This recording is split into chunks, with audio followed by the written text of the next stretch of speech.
Hello YT family, welcome back to our channel Harini Rihan 2023. ఇవాళ అయితే ఎందుకో శారీ కట్టుకోవాలనిపించింది, అందుకైతే కట్టేసుకున్నా. నెక్స్ట్ వచ్చేసి టిఫిన్ కోసం అయితే పోహా చేసిన అటుకులు అన్నమాట. సో అవైతే ప్లేట్లో పెట్టేసి మా పాపకి ఇచ్చిన, అలాగే మా చిన్నోడు కూడా తినిపిస్తున్నా. పాపకి ఇచ్చేసిన, పాప తినేస్తుంది, బాబుకైతే తినిపిస్తున్నా. వాడు ఎంత అల్లరి చేస్తున్నాడు చూడండి. మార్నింగ్ బ్రేక్ఫాస్ట్ తినడానికి అయితే బాగా అల్లరి చేస్తాడు.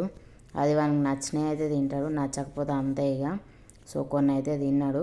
నెక్స్ట్ పాపనైతే రెడీ చేసేసిన తర్వాత పాప లంచ్ బాక్స్కి అయితే స్నాక్ బాక్స్కి అయితే మక్కట్టుకులు మరలేసి పెట్టిన. ఇదైతే మా కోసం చాయ్ పెట్టుకున్నాము. నెక్స్ట్ చాయ్ కూడా తాగేసినాము.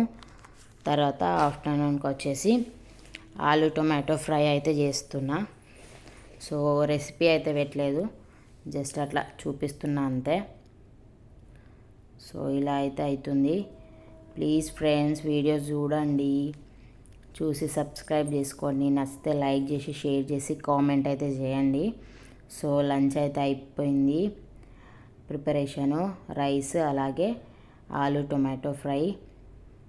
సో నెక్స్ట్ వచ్చేసి ఇదైతే ఈవినింగ్ టైము, మా లంచ్ అయితే అయిపోయింది, చేసేసినాం. ఈవినింగ్ టైం అట్లా చిన్నోడు నేనైతే అటు ఇటు తిరుగుతున్నాము. సో ఇదన్నమాట ఈవినింగ్ టైం. చూడండి ఇల్లు అయితే క్లీన్ చేసేసాను, ఊడ్చాను. నెక్స్ట్ వచ్చేసి మొత్తం ఇల్లు అయితే చూపిస్తున్నాను చూడండి. సో నెక్స్ట్ కిచెన్లో బాసాలు కూడా తోమేసుకొని నీట్గా అయితే పెట్టేసుకున్నాను, ఎందుకంటే డిన్నర్ ప్రిపేర్ చేసుకోవాలి కదా. డిన్నర్ అంటే అదేం లేదులేండి. సో నెక్స్ట్ ఈవినింగ్ చాయ్ కోసం చాయ్ పెడదామని చూస్తే పాలైతే ఇలా గట్టిపోయినాయి. సో అదైతే ఒక బౌల్లో వేసేసి అయితే పెట్టేసిన, తర్వాత చాయ్ కూడా పెట్టుకొని తాగినాంలేండి.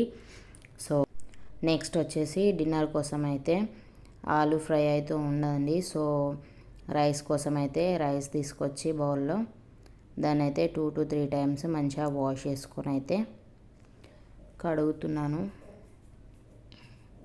2 to 3 times అయితే ఖచ్చితంగా కడుగుతాను. సో నెక్స్ట్ మంచినీళ్ళు అయితే కొలతకు తగ్గట్టు పోసుకొని స్విచ్ ఆన్ చేసేసి మూత పెట్టుకొని, అలాగే రైస్ కుక్కర్ కూడా కింద ఆన్ చేసేసాను, బటన్ అయితే వేసేసాను. సో అన్నం అయిందండి వేడివేడిగా. పాపకు బాబుకి అయితే అన్నం పెట్టేస్తున్నా, బాబుకైతే నేను తినిపిస్తున్నాను. సో పాపకైతే వేసి కలిపిచ్చేసాను, చూడొచ్చు మీరు. ఆమెదామైతే తినేస్తుంది చూడండి. అన్నం అంటే ఏడుపు వస్తుంది ఆమెకైతే. చూడండి ఎంత భారంగా ఎంత కష్టంగా తింటుందో చూడొచ్చు. అదన్నమాట నేను అంటున్నా వాళ్ళకి చెప్తాను. సో మా డిన్నర్లోకి అయితే పాపడ్ కూడా చేసుకున్నాం. Please subscribe. Bye bye. ఇదే ఇవాళ మన వ్లాగ్.